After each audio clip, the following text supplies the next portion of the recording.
बिहार झारखंड, मैं हूं आपके साथ लक्ष्मी। पूर्णिया के लाइन बाजार में 26 जुलाई को दिन दहाड़े तनिष्क शोरूम में 3 करोड़ 70 लाख रुपए के हीरे जेवरात की डकैती मामले में पुलिस ने बड़ा खुलासा कर दिया है। बेऊर जेल से साजिश रची गई थी। आपको बता दें, एसपी ने बताया है कि बेऊर जेल से डकैती करने की साजिश रची गई थी और रेकी की गई इस दुकान की। पुलिस ने अब तक 4 अपराधियों को गिरफ्तार कर लिया है। गिरफ्तार अपराधियों में अभिमन्यु सिंह, राहुल श्रीवास्तव, अपराधी चुनमुन झा के भाई आनंद झा और बम यादव शामिल हैं। इनके पास से 2 देसी कट्टा, 3 बाइक, 3 कारतूस, 4 मोबाइल बरामद हुए हैं। एसपी ने कहा है कि सभी अपराधी अररिया के लॉज में रहकर के रेकी कर रहा था। डकैती के बाद सभी अपराधी बंगाल और नेपाल की ओर फरार हो गया है। लेकिन फिलहाल एसटीएफ और जिला पुलिस की 10 टीम अलग अलग जगह पर छापेमारी कर रही है। उम्मीद है जल्द ही सभी अपराधियों की गिरफ्तारी हो जाएगी। 26/7 को जो तनिष्क शोरूम में जो लूट कांड हुआ था, उस कांड में जिला पुलिस के द्वारा और पुलिस मुख्यालय के स्तर से एसटीएफ की कुल 10 अलग अलग संयुक्त टीम बना के बिहार के कई जिलों में और पश्चिम बंगाल के कई जिलों में छापेमारी किया गया था। ये पूरे घटने का अंजाम जो है वो बेऊर जेल में बंद शातिर अपराध कर्मी सुबोध सिंह तथा उसके अन्य सहयोगियों के द्वारा और साथ ही साथ जो स्थानीय स्तर पे जो पूर्णिया के जो कुख्यात अपराधी बिट्टू सिंह जो बेऊर जेल में कुछ समय के लिए रिमांड पे गए थे, तो वहाँ पे बनाया गया था और उसी क्रम में ये घटना घटी है। जहानाबाद से एक बड़ी खबर है। टेहटा में 3 बच्चे की मौत हो गई। आपको बता दें कि ठनका की चपेट में आने से बच्चों की मौत हो गई है। अस्पताल ले जाते समय तीनों की मौत हो गई। टेहटा के सरेन गांव की घटना बताई जा रही है। तो आकाशीय बिजली की चपेट में आने की वजह से टेहटा में 3 बच्चों की मौत हो गई है। बता दें आपको, उन लोगों को अस्पताल ले जाया जा रहा था बच्चों को, लेकिन अस्पताल ले जाते समय ही तीनों लोगों की मौत हो गई। सुपौल में एक हैरान करने वाला मामला सामने आया है। एक निजी स्कूल में बच्चे पर गोली चलाने का आरोप लगा है। गोली एक बच्चे के हाथ में लगी है और आरोप है कि स्कूली बच्चा अपने बैग में हथियार लेकर पहुंचा था। त्रिवेणीगंज थाना इलाके में यह स्कूल मौजूद है। फिलहाल जिस बच्चे को गोली लगी है वो खतरे से बाहर है। घटना के बाद गुस्साए परिजनों ने जमकर बवाल काटा है। मौके से एक मैगजीन भी बरामद हुआ है।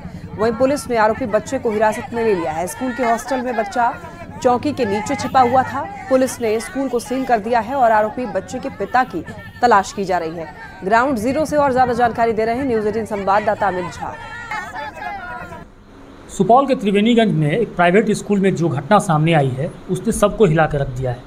चूँकि एक 5 साल के बच्चे ने जिस तरीके से अपने घर से अवैध हथियार लाकर और स्कूल में खिलौना समझकर उसे चलाया और उससे गोली निकली और एक आसिफ नाम का बच्चा घायल हो गया। इस घटना ने बड़े सवाल खड़े कर दिए कि आखिरकार परिजन किस तरीके से लापरवाही बरत रहे हैं और बच्चा किस तरीके से मनोवैज्ञानिक दृष्टिकोण से अगर देखें तो किस तरीके से गेम और टीवी को देखकर वो किस तरीके से बर्बाद हो रहा है। लेकिन इस घटना ने सबको सबक लेने के लिए प्रेरित किया है। त्रिवेणीगंज के सेंट जॉन स्कूल में एक बच्चा अपने घर से स्कूल बैग में इलीगल आर्म्स लेकर चला आया था।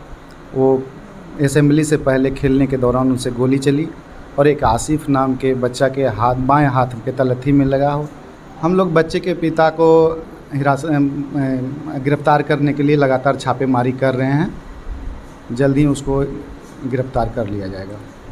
तो इस मामले में पुलिस स्कूल के जो डायरेक्टर हैं संतोष झा उससे पूछताछ कर रही है और उसके बाद मामले पर कार्रवाई सामने आएगी। फिलहाल आरोप जो बच्चा है उसके पिता मुकेश यादव फरार बताए जाते हैं और उसी के पास वो जो हथियार उपयोग में आया था वो हथियार भी उसी के पास यही बताया जाता है। अब देखना होगा कि मुकेश की गिरफ्तारी के बाद क्या क्या राज सामने आते हैं। Amit Jha, news 18 network, Supaul. इस घटना के बाद न्यूज़ 18 सवाल पूछता है कि आखिर बच्चे के पास हथियार कहां से आया। सवाल ये भी कि आखिर बैग में बच्चे ने हथियार कैसे रख लिया। बच्चे के पास हथियार कहां से आया। न्यूज़ 18 ये सवाल पूछता है कि बच्चे के परिवार वाले क्या कर रहे थे।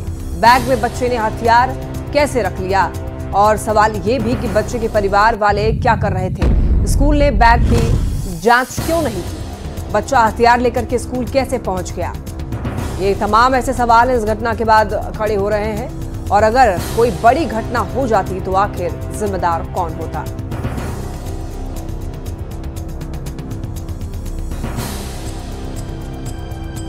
नक्सल विरोधी अभियान के तहत औरंगाबाद पुलिस को मदनपुर थाना क्षेत्र के पचरुखिया पहाड़ पर एक आईडी बम बरामद हुआ। जानकारी के मुताबिक सुरक्षा बलों को नुकसान पहुंचाने के लिए ये आईडी बम प्लांट किया गया था।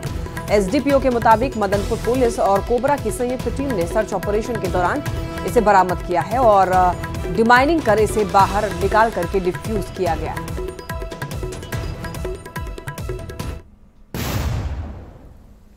तस्वीर आप ये देख सकते हैं, आईडी बम बरामद हुआ जिसे सुरक्षा बलों ने डिफ्यूज किया। सुरक्षा बलों को नुकसान पहुंचाने के लिए ये बम को प्लांट किया गया था, लेकिन यहां पर सुरक्षा बलों ने, आपको बता दें, सर्च ऑपरेशन के दौरान ये आईडी बम बरामद हुआ और उसके बाद डिफ्यूज किया गया। सासाराम में 1 घंटे की मूसलाधार बारिश ने पूरे नगर को पानी पानी कर दिया। सदर अस्पताल परिसर में इतना पानी भर गया कि झील सा नजर आने लगा। मरीजों को वार्ड तक आने जाने के लिए पानी में उतर कर जाना पड़ रहा है, तो वहीं पोस्टमार्टम हाउस में भी पानी घुस चुका है। तो ऐसे में मरीज और उनके परिजन ही नहीं, स्वास्थ्यकर्मी और डॉक्टर्स भी परेशान हैं। बता दें आपको, पानी निकासी की समुचित व्यवस्था नहीं होने के कारण आए दिन इस तरह की समस्या उत्पन्न हो जाती है। लोगों का कहना है कि ये हर साल की कहानी है, हर साल ऐसी ही स्थिति बन जाती है बारिश के समय। भर गया है सदर अस्पताल में। हाँ। आने जाने में दिक्कत हो रहा है। अच्छा, कैसे आए हैं आप? परेशानी है। कैसे आए हैं आप? तो पैदल में घुस गए हैं, पानी हाथ में पानी लगल। कटिहार में बच्चे को बचाने के दौरान पिकअप वैन अनियंत्रित होकर के पलट गई। इस हादसे में गाड़ी के कंटेनर में रखी हुई मछली सड़क पर गिर गई। आपको बता दें कि सहायक थाना क्षेत्र के मिर्चाईबारी हरिशंकर नायक स्कूल के सामने की यह घटना है। फिर क्या था, लोगों ने सड़क पर ही जमकर मछली की लूट मचा दी। जिसको जितना मछली मिला वो वहां से लूट करके चलता बना। स्थानीय लोगों की अगर माने तो कुछ मिनट की इस घटना में कुछ देर के लिए सड़क पर जाम की स्थिति हो गई। हादसे में बच्चे की जान बच गई और गाड़ी आगे की ओर चली गई, लेकिन इस बीच सड़क पर गिरी हुई मछली को लूटने की लोगों ने होड़ मचा दी। तस्वीर आप देख सकते हैं किस तरीके से सभी लोग मछलियां जो है वहां पर गिरी हुई थी उसको बटोरते हुए नजर आ रहे हैं। चायबाड़ी की तरफ से एक पिकअप आ रही थी। हाँ। और बच्चा आगे में आ गया तो बच्चा को ब्रेक मारा तो साला मछली जो उसका नीचे गिर गया। पिकअप में था। हाँ। वैन में था और बच्चा कुछ नहीं हुआ। हाँ। और गाड़ी फिर से चल गई। फिर लोग सब क्या कर रहे हैं? मछली सब चुनने लगा अपना। खबर पलामू से है। गड्ढे में तब्दील हुई सड़क की एक ऐसी तस्वीर सामने आई है जिसे अगर आप देखेंगे तो आप भी हैरान रह जाएंगे। आप खुद से ही सवाल करेंगे कि सड़क में गड्ढे हैं या फिर गड्ढे में ही सड़क। तस्वीरों में आप देख सकते हैं कि पाटन से नवाजेपुर होते हुए पदमा तक जाने वाली सड़क का क्या हाल हो चुका है। आप कह सकते हैं कि सड़क का हाल बेहाल है। लोग पूछ रहे हैं कि ये भ्रष्टाचार का जीता जागता उदाहरण है और बताया जा रहा है कि 2012 में ही 22 करोड़ रुपए की मोटी रकम से इस सड़क का निर्माण कराया गया था। आज इसकी क्या हालत है, ये तस्वीरें इस बात की गवाही दे रही है। घटिया निर्माण को लेकर सवाल खड़े हो रहे हैं। गड्ढे में तब्दील हुई सड़क का हाल बता रहे हैं पलामू संवाददाता नीलकमल। विकास योजनाओं में कितना भ्रष्टाचार है उसका ताजा उदाहरण मैं दिखाने की कोशिश करूंगा। आप देख सकते हैं कि ये पाटन प्रखंड से नवा जयपुर होते हुए पदमा जाने वाली सड़क है, लेकिन सड़क की जो हालात है वो आप देख सकते हैं कि बड़े बड़े गड्ढे में तब्दील हो गया है ये सड़क। कैसा सड़क है ये? काफी लंबे समय से इस तरह का हालात है। बहुत समय से तो रास्ता बहुत खराब है। इस पर नेता विधायक किसी का ध्यान कोई नहीं अभी तक है। 22 करोड़ की लागत से ये बना था, लेकिन क्या हालत है इसकी? बहुत बुरी स्थिति है सर। बहुत परेशानी है हम लोग का यहाँ। करीबन लगता है कि आने जाने में जो 20 मिनट लगना चाहिए, टोटल 50 मिनट लग जाता है नवा आने में पाटन से। इसमें जो गटी उटी भरा रहा था थोड़ा बहुत, उधर ब्लॉक तरफ भराया है, सिर्फ इधर पूरा खाली है, इधर कुछ भी नहीं। डर लगता है आप लोग गाड़ी चलाते हैं तो इसमें? डर लगता है, कई बार कितना गाड़ी पलटी खा चुकी है सर इसमें। और ये क्षेत्र में आ रही हूँ और रोड को चाहूंगी कि जो भी यहाँ के प्रतिनिधि हैं उनको ध्यान देना चाहिए कि पब्लिक को आवागमन में कितनी दिक्कत हो रहे हैं। कि आज जो इस सड़क की दुर्दशा है, जिसका सामना लोगों को करना पड़ता है और जान जोखिम में डालकर इस सड़क से लोग गुजरते हैं। नीलकमल, न्यूज़ 18 पलामू। तो सड़क की स्थिति आपने देख ली। अब ऐसे में न्यूज़ 18 सवाल पूछता है कि कैसे बर्बाद हुई 22 करोड़ की सड़क। न्यूज़ 18 ये सवाल पूछता है कि 22 करोड़ की सड़क आखिर कैसे बर्बाद हो गई। क्या सड़क बनाने में भ्रष्टाचार हुआ? क्यों नहीं पड़ रही प्रशासन की नजर इन सड़कों पर? क्या एक्शन लेगा पथ निर्माण विभाग? क्या इंजीनियरों पर कार्रवाई की जाएगी? क्या ठेकेदार पर कार्रवाई होगी? क्या एक्शन लेगा पथ निर्माण विभाग? 22 करोड़ की लागत से सड़क निर्माण कराया गया था, लेकिन इसके बाद की हालत आप खुद देख सकते हैं। तो सवाल है कि क्या इंजीनियरों पर कार्रवाई की जाएगी? क्या ठेकेदार पर बड़ी कार्रवाई होगी? ये सवाल न्यूज़ 18 पूछता है। बढ़ते हैं आगे, देखिए रांची से एक बड़ी खबर। तेज हवा और बारिश से पेड़ गिर गया। आपको बता दें कि बारिश के कारण सड़क पर गिरा पेड़, तेज हवा से बीच सड़क पर ही पेड़ गिर गया। आपको बता दें कि सड़क पर पेड़ गिरने से परेशानी लोगों की बढ़ गई। सिरम टोली जाने वाला रास्ता जिस पर पेड़ गिरा, और आपको बता दें कि पेड़ गिरने से आवागमन बाधित हो गया। लोगों को आवाजाही करने में परेशानी होने लगी। तस्वीरों में आप देख सकते हैं गिरे हुए पेड़ को रास्ते से अब हटाया जा रहा है।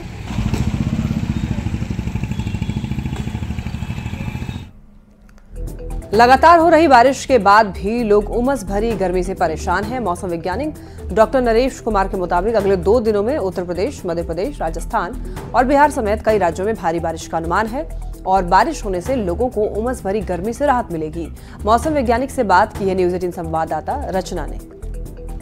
बारिश का मौसम भले ही चल रहा हो, लेकिन लोगों को उमस भरी गर्मी काफ़ी ज़्यादा परेशान कर रही है। आने वाले दिनों में मौसम किस तरीके का रहने वाला है, हमारे साथ बात करने के लिए मौजूद हैं मौसम वैज्ञानिक डॉक्टर नरेश कुमार। सर, बारिश का सीज़न चल रहा है, लेकिन उमस इतनी ज़्यादा है कि थोड़ी भी देर में अगर बाहर निकले तो पूरा जो शरीर है वो पसीने से तरबतर हो रहा है। आज का सिनेरियो की बात करें, जैसे मैंने कहा, मानसून ट्रफ दिल्ली से पास कर रहा है और थोड़ा कंडीशन फेवरेबल लग रही है कि आज हमें उम्मीद है कि moderate to heavy at least moderate to heavy rainfall आज होने का पॉसिबिलिटी है। और जनरली जो ट्रेंड है लेट इवनिंग अर्ली मॉर्निंग का ही पॉसिबिलिटी है और कल भी लाइट टू मॉडरेट रेनफॉल रहने का अनुमान है। कौन कौन से ऐसे राज्य हैं जहां पर बारिश होने की पॉसिबिलिटी अब बन रही है और हैवी रेनफॉल होगा वहां पर? देखिए, हैवी का तो ऑलमोस्ट मानसून में एक नॉर्मल फिनोमिना है, 6 सेंटीमीटर से ज़्यादा। वो ऑलमोस्ट पूरा ईस्ट इंडिया, सेंट्रल इंडिया, जैसे पूरा नॉर्थ वेस्ट इंडिया ऑलमोस्ट कहीं ना कहीं आने वाले 3-4 दिनों में होता ही रहेगा। अगर आप वेरी हैवी की बात करें, मोर देन 12 सेंटीमीटर का, वही मैं बता रहा हूँ, पंजाब हरियाणा में भी हो सकता है आने वाले 2 दिनों में। और उसके अलावा उत्तर प्रदेश में भी पॉसिबिलिटी है। बिहार, राजस्थान में भी इस तरीके की स्थिति? हाँ, राजस्थान में भी वेरी हैवी रेनफॉल रहेगा। बिहार में थोड़ा कम प्रोबेबिलिटी है, तो वहाँ बहुत ज़्यादा रेनफॉल का एक्सपेक्टेशन नहीं है। ये थे हमारे साथ बात करने के लिए मौसम वैज्ञानिक डॉक्टर नरेश कुमार, जिनका कहना है कि आने वाले 2 दिनों में दिल्ली एनसीआर के साथ साथ उत्तर प्रदेश, बिहार, राजस्थान, मध्य प्रदेश में हैवी रेनफॉल का अनुमान मौसम विभाग की तरफ से व्यक्त किया गया है। तो मान सकते हैं कि अगले 2 दिन में लोगों को उमस भरी गर्मी से राहत मिलेगी। कैमरा पर्सन अपू पाठक के साथ रचना, नई दिल्ली। ग्रामीण कार्य मंत्री अशोक चौधरी ने बिहार में पुल गिरने के मामले में प्रेस कॉन्फ्रेंस की। मंत्री ने कहा कि ग्रामीण कार्य विभाग का पुल अररिया में गिरा था और इस मामले में दोषी अधिकारियों को सस्पेंड किया गया था। जांच में पता चला है कि पुल निर्माण में गुणवत्ता ठीक नहीं थी, लेकिन बहुत साफ जांच रिपोर्ट नहीं आई है, जिसके बाद निष्पक्षता से जांच के लिए मंत्रिमंडल निगरानी विभाग से जांच करवाएगी। आपको बता दें कि जांच करवाई गई और इसका मकसद काम की क्वालिटी सही रखना है।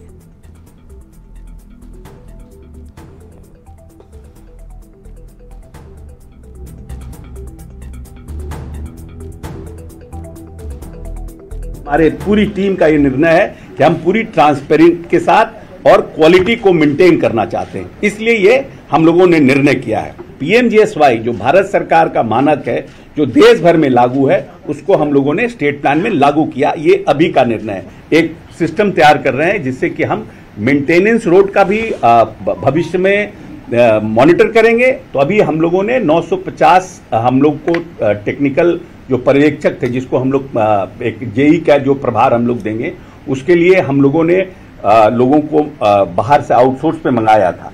तो वो आउटसोर्स पे जो लोग आए, उसमें हम लोग लगभग 240 लोगों को हम लोगों ने जांच पड़ताल करके उनको हम लोगों ने ऑलरेडी कहीं ना कहीं उनकी नियुक्ति प्रक्रियाधीन है, वो प्रोसेस में है। जो लंबे समय से हमारे यहाँ चुनाव के में जनवरी फरवरी में हमारे यहाँ जो टेंडर्स हुए थे, उसके बाद चुनाव की घोषणा हो गई और टेंडर का निष्पादन नहीं हो पाया था।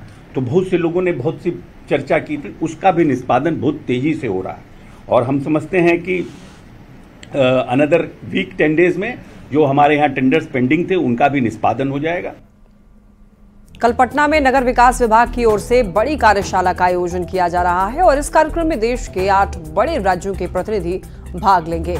नगर विकास मंत्री नितिन नवीन ने बताया है कि कई देश की भी कंपनी कल पटना पहुंचेगी और इसके जरिए सॉलिड वेस्ट मैनेजमेंट के क्षेत्र में बेहतर काम को लेकर चर्चा की जाएगी। बात मानता हूं, आज भी आपके सामने भी स्पष्ट रूप से इसको दोहरा रहा हूं, हम किसी भी हाल में नगर निकाय की स्वायत्ता को कम नहीं होने देंगे। हम पंचायती राज व्यवस्था एक अंग है, विधायिकी एक अंग है और संसदीय प्रणाली एक अंग है। इन तीनों में आपस में निश्चित रूप से तालमेल रहता है, तभी विकास के काम नीचे तक पहुंचते हैं। लेकिन कॉन्स्टिट्यूशन सिस्टम में हम सबको एक दूसरे को चेक करने का अधिकार है और कहीं ना कहीं मैं ये भी नहीं लागू होने दूंगा कि जनप्रतिनिधि हैं वही पॉलिसी मेकर हैं। बगहा से एक बड़ी खबर है, गंडक नदी के जलस्तर में बढ़ोतरी हुई है। आपको बता दें कि वाल्मीकि नगर बैराज पर बढ़ रहा जलस्तर, बैराज से 1.32 लाख क्यूसेक पानी डिस्चार्ज किया गया, जिसकी वजह से जलस्तर में बढ़ोतरी देखी जा रही है। वाल्मीकि नगर बैराज पर जलस्तर जो है वो बढ़ रहा है। बैराज से 1.32 लाख क्यूसेक पानी डिस्चार्ज किया गया। फिलीपींस में हुए अंतर्राष्ट्रीय अर्निश चैंपियनशिप में बिहार की बेटी अंशु ने गोल्ड और ब्रॉन्ज पर निशाना साधा है। इससे पहले भी अंशु ने 2022 में फिलीपींस में ब्रॉन्ज पदक जीता था, लेकिन इस बार प्रतियोगिता में 48 देशों ने हिस्सा लिया था, जिनमें से भारत की टीम ने 5 गोल्ड मेडल सहित 2 सिल्वर और 20 ब्रॉन्ज मेडल जीते हैं। अंशु ने कहा है कि उन्होंने गोल्ड लेकर आने का वादा किया था और अपना वादा पूरा किया है। साथ ही बिहार सरकार से अंशु ने आर्थिक मदद की गुहार भी लगाई है, जिससे खिलाड़ियों को अच्छा प्रदर्शन करने में मदद मिल सके। अंशु से बात की है न्यूज 18 संवाददाता धर्मेंद्र कुमार ने।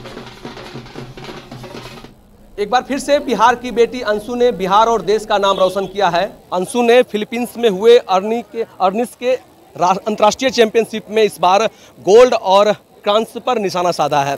पिछली बार जब 2022 में ये गई थी तो वहाँ पर कांस्य पदक जीती तो उसने इस बार वादा किया था कि बिहार को गौरवान्वित करेगी और इस बार गोल्ड पदक जीत के लाएगी। और अभी ये मौजूद है पटना एयरपोर्ट पर, फिलीपींस से लौटी है।